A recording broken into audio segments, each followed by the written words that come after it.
Hey guys, 26 Engineering here. Got another video for you on how I test my power steering pumps. So currently I'm offering a couple types of pumps. These are for the R32 GTRs with HICAS.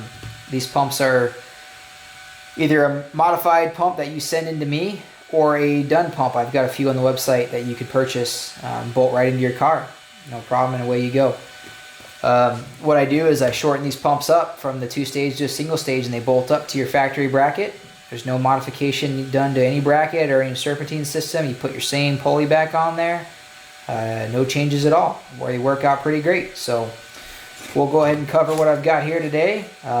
If you want to check out more on these pumps, visit the website 26engineering.com. I'll post a link below.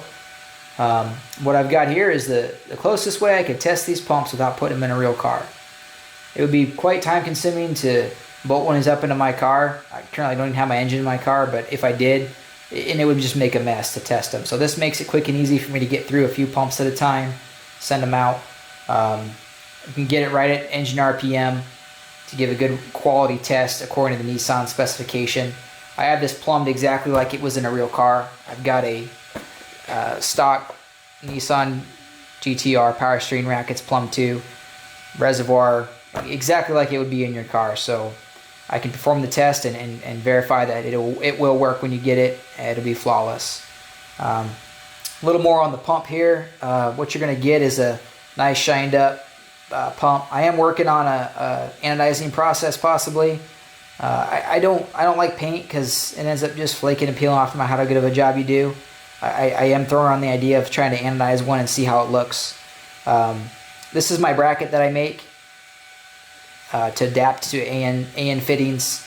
The stock 2-stage pump, it's got a merge pipe here that bolts up to both of them, and once you remove the back half, a lot of guys put a little turbo flange on here. I've actually designed this to fit this pump exactly. It's a little offset and it's the exact same diameter, so there's no flow issues whatsoever. They're pretty cool little pieces. They turned out really great. So I always sell those separately too. If you don't want to do it, you can run one on each. If you do have a HICAS pump, you can run one of these brackets on both sides and run. Get creative with your AN fittings, and you can run all AN lines on a stock pump as well. So yeah, I'll go ahead and like I said, the test for Nissan is just closing this valve and reading that high side pressure. And if it's between 850 and 995 psi, Nissan calls it good. I've added this second valve here, or second gauge here, sorry.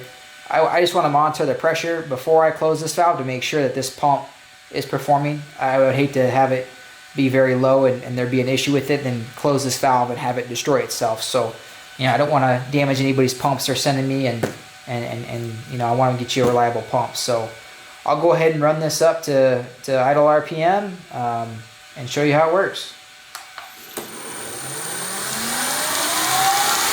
Alright, so pump's up to speed now, and we're building some pressure on the high side, which is good. I'll go ahead and run this rack back and forth a little bit. You can see that needle start to wiggle. Had this be on a car with tires in the ground, you'd see that needle build a lot more pressure.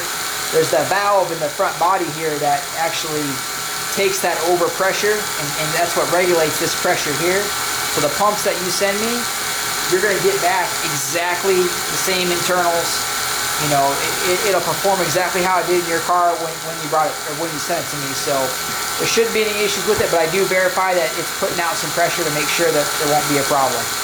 And running that rack too, I can also feel that it's lightened the load on that rack quite a bit.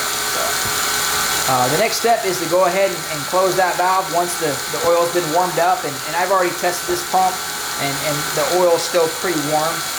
So I'll go ahead and just do a quick test for you. It should be about 900 or so psi. And so I pegged about 925 or so. So I go ahead and shut it down now. So I know this is a good and tested pump. Shouldn't be any issues installing it. I'll go ahead and get it unbolted and cleaned up and sent out to the next guy. So I got these 3 going out to customers tonight actually.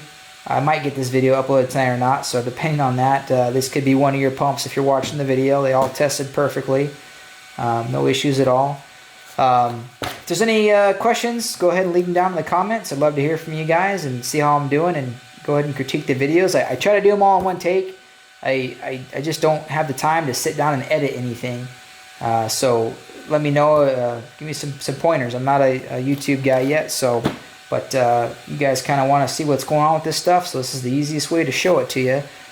Go ahead and check out the website, 26engineering.com. Go ahead and purchase your pump there, or rebuild, or even just the AN fitting adapter. I sell those, and a lot of guys are buying those. I think they turned out really nice, and you guys will like them. So also follow me on Instagram at 26zilla. I've got some pictures of my build up there, my engine, and you can check out what I've got going on. And I do plan on having some more videos coming out, so stay tuned for that. Like and subscribe to my channel. Try to share it if you can. It'd be great to get some more exposure from you guys and your friends. I know you guys are all into cars with your friends. So I appreciate it, guys. Thanks for watching the video today. Take it easy.